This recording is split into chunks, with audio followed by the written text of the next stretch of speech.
rivoyatni boshladim, nos chekishni tashladim.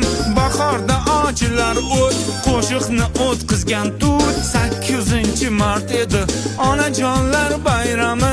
Bu bayramda men ahmoq onamni o'ylamaman, chechamni o'ylamaman, ochamni o'ylamaman, enamni o'ylamaman, abchamni o'ylamaman. Munday o'ylab qarasam hech kimni o'ylamaman.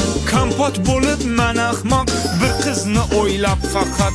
Qizni labi botekis, figurasi notekis.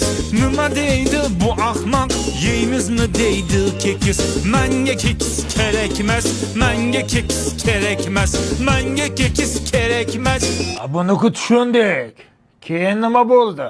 8-mart edi, kech soat 10lar edi.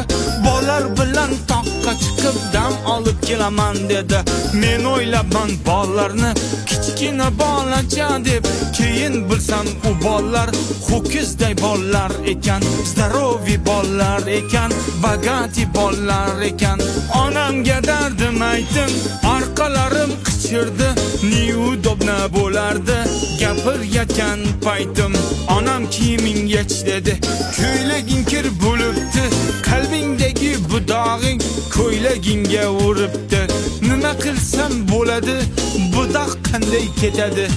Onam aytdi bavida, yuvsang dog'ing ketadi. Kiyiming oq qiladi, qalbingni pok qiladi. Allergiya chaqirmaydi, dadang ham baqirmaydi. Mana tushunib yetdim, 8-mart kuni onajonlar bayrami.